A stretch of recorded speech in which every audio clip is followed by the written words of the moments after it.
Aos 76 anos, ele é o retratado no primeiro volume de um projeto que resgata a memória do jornalismo brasileiro. O mais que querido Ricardo Couto. Obrigado, Biel. Eu que agradeço.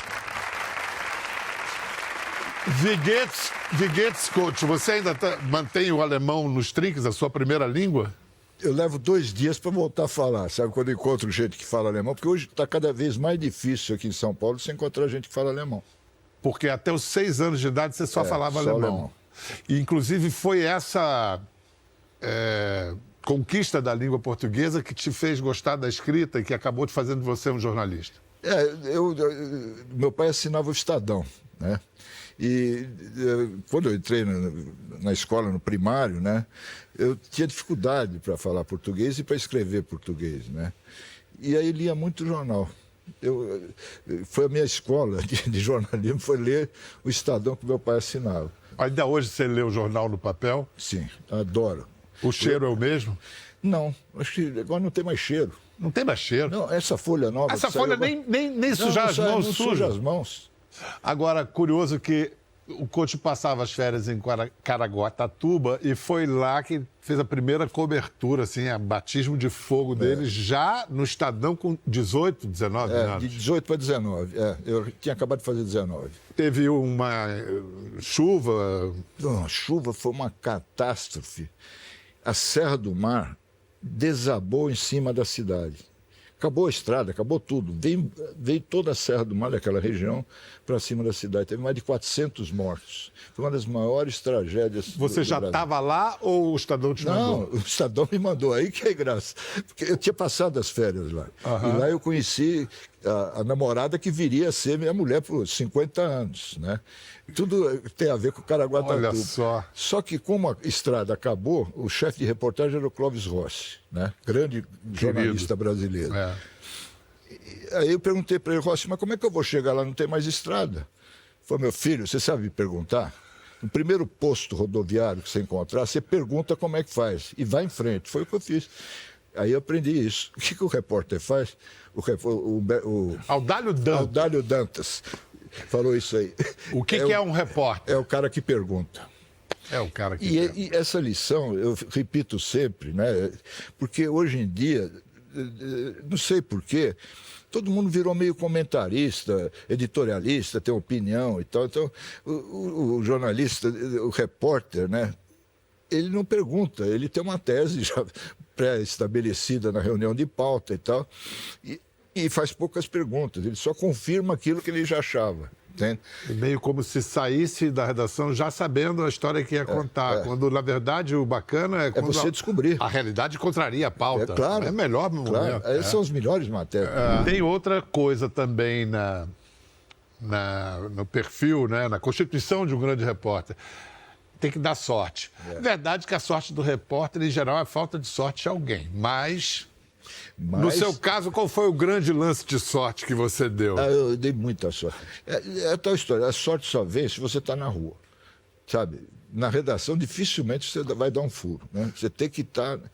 Aí foi o seguinte, o Clóvis Rossi, o grande chefe de reportagem, me chamou e falou, Ricardinho... Grande mesmo, ele era maior que eu, assim. Ele, jogador de basquete. Você também foi, eu também. Né? O Rossi falou para mim, olha, aconteceu um caso muito parecido com o da Vladimir Herzog. O Herzog, só para explicar, eu acho que o pessoal já sabe, né? Foi um jornalista que... Olha, todo mundo sabe. Foi assassinado... Isso. Tem até o centro acadêmico do Vladimir Herzog e tudo, né? Ele foi assassinado e a ditadura queria dizer que foi suicídio, né? Aí, 3 meses depois, o Rossi falou, olha, aconteceu um caso parecido do Herzog, sumiram com o corpo, e eu só tenho a indicação da fábrica que ele trabalhava, né, e o endereço dele. E aí eu fui atrás. Né? Fui primeiro na fábrica, todo mundo com medo de falar. Aí eu descobri que ele distribuía o jornal Voz Operária do Partido Comunista. Esse era o crime dele. Aí, bom, eu não consegui muita coisa na fábrica, fui na casa da família. Tudo fechado, janela fechada, com um ar de que há muito tempo não aparecia ninguém por ali, né? Aí comecei a falar com os vizinhos, para saber se conhecia o Manuel. Todo mundo com medo de falar também. Mas um deles falou para mim, olha, ele tem parentes perto de uma padaria tal, do ponto de ônibus tal, no bairro tal, não sei o quê. É outra indicação. Então você vai indo atrás. Aí, como sempre acontece, eu e o fotógrafo e o motorista paramos na padaria fazer um lanche, né, que faz parte do serviço. Aí, quando eu estava lá fazendo o lanche, eu olho, só passa um cara na rua, que eu conhecia bem o pessoal da igreja, que eu era da Comissão de Justiça e Paz, que eles já não usavam batina, mas todos usavam o mesmo paletó, aquele colarinho branco aqui, e uma cruzinha aqui, né? Eu vi aquele cara e falei, porra, esse cara é da igreja. Aí fui lá, fui falar com ele, me apresentei, falei que era da Folha, que era da Comissão de Justiça e Paz, amigo do Dom Paulo. O cara falou, olha, você está com sorte, porque eu acabei de sair da casa onde está a viúva. Aí falei, então, por favor, você me leva lá, né, porque é um assunto delicado, eu não conheço a família. Não, vamos. Ele me levou lá e falou para a mulher, conta tudo para ele. A mulher contou o que aconteceu. O lance mais dramático do depoimento dela foi o seguinte, como é que ela ficou sabendo da morte? Ela estava na casa ainda, aí parou um carro do Exército, uma veraneia, não sei, alguma coisa. Jogou um saco preto no quintal, no jardim da frente. Falou, olha, isso aqui é o que sobrou do teu marido. Não é para falar nada para ninguém. Eram os documentos dele, os sapatos, as coisas que... Né, quando ele foi preso, que tiraram. Assim que ela ficou sabendo. Você vê que a gente falou em sorte, mas tem sorte e tem a iniciativa de olhar o cara que é padre e falar, mas eu vou falar com ele. Quer dizer, não é só sorte. Então, né?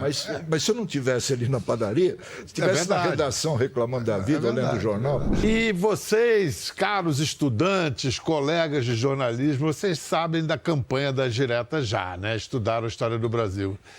Também obra desse cara aqui. Qual foi a sua contribuição decisiva nas diretas? Mais uma sorte, que foi o seguinte, completou 40 anos agora. Exatamente 40 anos. É. Já rolava um papo na esquerda, no movimento social, né, nos sindicatos, na igreja e tal, de alguma coisa que tinha que ser feita, que o Brasil, e no final de 1983, estava muito mal a economia, o povo... desesperançado e tal, e pensando porque tinha muita mobilização pela anistia, mobilização por causa da tarifa de ônibus, várias coisas isoladas, né? E as pessoas discutiam, olha, temos que pegar uma bandeira que unifique essas várias lutas que tem aí, né? Mas eu tinha feito uma pauta para o Sr. Frias, dizendo que... Sr. Frias, não, eu fiz para o meu chefe lá, que era Dilson Laranjeira, que a Folha, além de cobrir a campanha das diretas, que viria com força e tal, deveria encampar a campanha. Sabe? E você disse isso para o dono do jornal? Eu escrevi na pauta. Né? E ele falou, é isso mesmo. Ele adorou a ideia, aí mandou todo mundo se engajar na campanha. Esse é o Otávio Frias pai. É. O Frias fez isso por interesse político ou de negócios? As duas coisas. É aí que dá certo. Por quê? Porque a eleição direta para presidente representava a volta da democracia.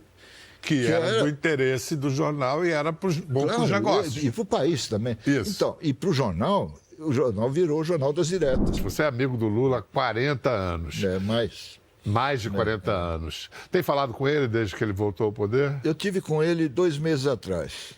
Que é uma história legal também. É o seguinte, eu fui participar de um evento no Senado e a minha neta queria ir junto, né? Aí eu estou com dificuldade para viajar, problema nas pernas, ando com andador, cara. Aí liguei para o Lula, falei, vou para Brasília dia tal. Disse, passa aqui a gente tomar um café, cara. E essa minha neta, que é jornalista, né, ela teve no Palácio, no ano que ela nasceu, minha filha Mariana levou lá no gabinete do Lula e tiraram uma foto. O Lula segurando o bebê aqui. Né?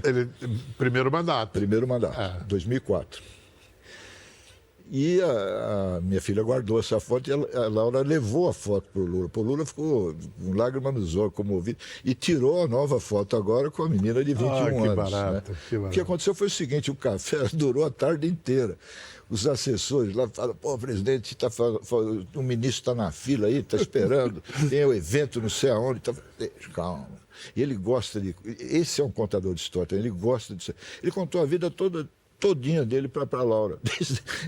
Desde que ele veio de Pau de Arara para São Paulo até ser presidente. Ele gosta dessas histórias. E tem pouca chance de falar com pessoas que não vão sacanear depois, sabe? Que a gente é amigo mesmo, como irmão, de confiança e tal, sim, né? Sim. Foi muito legal. Você é um cara que acompanhou essa história em que, um momento em que quase PT e PSDB poderiam ter se aliado, seria uma outra história do Brasil. Com certeza, Bial. Olha, eu fui testemunha de um almoço que poderia ter mudado essa nossa história, seria muito melhor. Foi no final de 1988, né, a primeira campanha foi 89. Não, 93, a segunda campanha, a campanha de 93. E ele estava na frente, o Lula. Tá, em 93, até o Plano Real. Exatamente. Mas já desde o início da campanha. Aí no final do ano anterior, de 94, teve um almoço na Cantina do Mário, perto do escritório do Lula, no bairro do Ipiranga, em São Paulo. O Lula, o Tasso Gereissati, Ciro Gomes e os dois assessores. Eu e o grande amigo, assessor do Tasso, Egídio Serpa. E ali se lançaram as bases de uma possível chapa dos dois, Tasso e Lula como cabeça-chapa que liderava as pesquisas, o Tasso como vice, e com o apoio do Ciro, que também gostou da ideia. E aquilo ficou fim de ano e tal, vamos, a gente conversa em janeiro, né? Nesse meio tempo, o Fernando Henrique conseguiu por fora fazer aliança com o PFL, né? E aí ele se lançou, virou ministro do Itamar, e aí veio o Plano Real e ele ganhou no primeiro turno. Foi. Era imbatível. O Marco Maciel de vice do PFL. Fernando Henrique queria ser Lula e Lula queria ser Fernando Henrique? Você tem essa tese, né? É porque os dois se completam, né? Eu acho que o Fernando Henrique gostaria de ter esse lado popular do Lula, querido, povo, carregado nos braços, não sei o quê.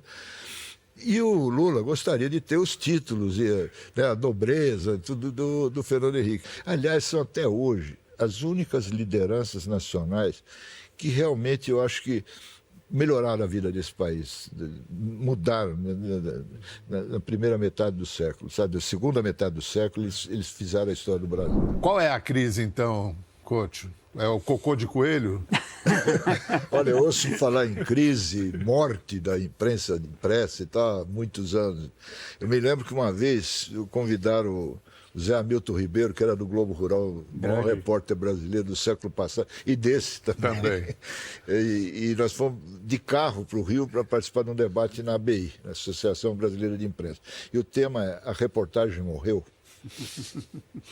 30 anos depois, convidaram a gente para fazer um debate na PUC, do Rio de Janeiro.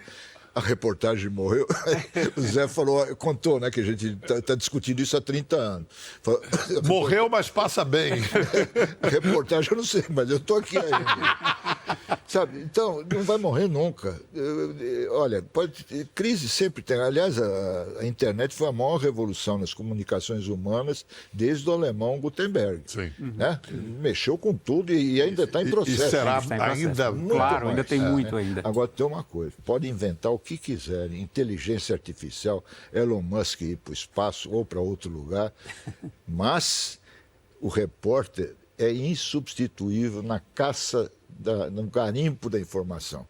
Eu duvido que um robô, o negócio de inteligência artificial, faça o papel do repórter.